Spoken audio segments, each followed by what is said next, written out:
सम्मानित देशवासियों, मैं एशल ठाकुर, राष्ट्रीय समाजवादी जन क्रांति पार्टी का राष्ट्रीय अध्यक्ष, इस वीडियो के माध्यम से आप सभी के बीच उत्तर प्रदेश वाराणसी से आज विशेष करके चिंतन इंश्योरेंस सेक्टर में लगे जीएसटी कर कानून को लेकर राष्ट्रीय समाजवादी जन क्रांति पार्टी इस पर अपना चिंतन व्यक्त करती है कि इंश्योरेंस सेक्टर के अंतर्गत जीएसटी कर कानून क्यों। राष्ट्रीय समाजवादी जन क्रांति पार्टी का चिंतन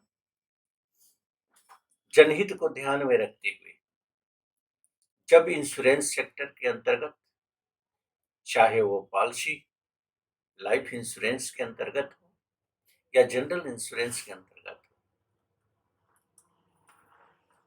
प्रीमियम देने के पश्चात किसी वस्तु का इंश्योरेंस होता है, प्रीमियम देने के पश्चात किसी व्यक्ति का इंश्योरेंस होता है। इंश्योरेंस एक कॉन्ट्रैक्ट है, इंश्योरेंस एक इकरारनामा है और इस इकरारनामा के अंतर्गत पॉलिसी धारक प्रीमियम के रूप में कुछ धनराशि देता है जिससे कि उसका रिस्क कवर होता है भारतीय जीवन बीमा निगम सहित अन्य बीमा कंपनियों में। जनरल इंश्योरेंस के रूप में उस वस्तु का रिस्क कवर होता है जिस वस्तु का हम बीमा कराते हैं। आफ्टर डेथ, आफ्टर मैच्योरिटी, जीवन में किसी तरह की घटित घटना के बाद या मैच्योरिटी होने के बाद उसमें पेमेंट का प्रोविजन होता है। पॉलिसियों में सुविधाएं मिलती है कि जमा धनराशि पर लोन दिया जाता है, पॉलिसी को असाइन करते हैं। पॉलिसी भी तमाम तरीके के मोड होते हैं जिस मोड के अंतर्गत हम उसमें कुछ सुविधाएं अर्जित करते हैं।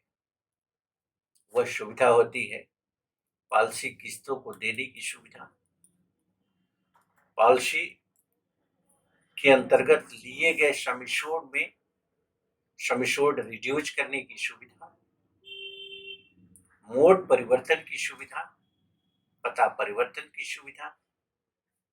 इस तरह की टर्म ऑफ कंडीशन के अंतर्गत हमारी सुविधाएं होती हैं। भारतीय जीवन बीमा निगम हो या अन्य जीवन बीमा की कंपनियां, जब हम प्रीमियम देते हैं, प्रीमियम के पश्चात जब ये रिस्क शुरू हो जाता है, पॉलिसी की सर्विसिंग अगर देता है तो अभिकर्ता को कमीशन मिलता है, विकास अधिकारी को इंसेंटिव मिलता है, सैलरी मिलता है। अगर कहूं तो यह अतिशयोक्ति नहीं होगा कि कार्यालय सेवा से जुड़े हुए लोगों को वेतन मिलता है और फील्ड से जुड़े हुए लोगों को कमीशन मिलता है।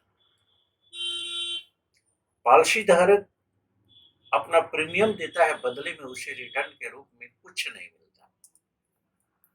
किसी वस्तु की खरीद बिक्री तो होती नहीं, कोई प्रोडक्ट तो है नहीं कि कोई प्रोडक्ट ऐसा है जिसको सेल किया मार्केट में और उसकी हमने समझिए पैसे का ट्रांजेक्शन किया हमने।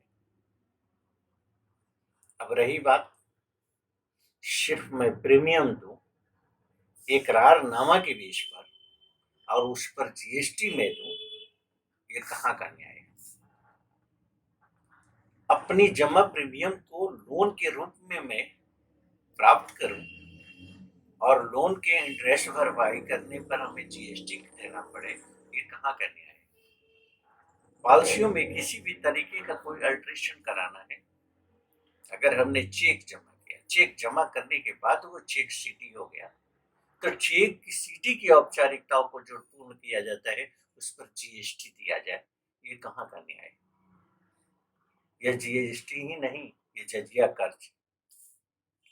तो राष्ट्रीय समाजवादी जन क्रांति पार्टी करोड़ों पॉलिसी धारकों के हितों को ध्यान में रखते हुए भारत सरकार का ध्यान आकर्षित करना चाहती है इस मुद्दे पर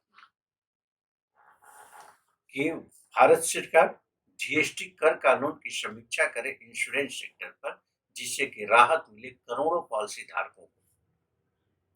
जीएसटी कर कानून कहीं से भी इंश्योरेंस सेक्टर पर उचित नहीं।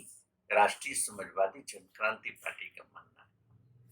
राष्ट्रीय समाजवादी जनक्रांति पार्टी इस मुद्दे पर जोर देकर के करना चाहती है कि करोड़ों पॉलिसी धारकों सहित लाखों कर्मियों और लाखों अभिकर्ताओं के हितों को ध्यान में रखते हुए इस पर सरकार को विचार करना चाहिए, जिससे कि पॉलिसी की किस्त कम हो सके, पॉलिसी धारकों के ऊपर प्रीमियम का दबाव कम पड़ सके, इंश्योरेंस सेक्टर बेहतर कार्य कर सके, उससे जुड़े हुए लोगों को लाभ हो सके, चाहे पॉलिसी होल्डर के रूप में हो, एम्प्लॉय के रूप में हो, चाहे एजेंट्स के रूप में हो, चाहे जिस रूप में जुड़े हैं। राष्ट्रीय समाजवादी जनक्रांति पार्टी का यह चिंतन आप सभी के लिए विशेष करके विचारणीय विषय है। आप भी आवाज उठाएं राष्ट्रीय समाजवादी जनक्रांति पार्टी के साथ। धन्यवाद।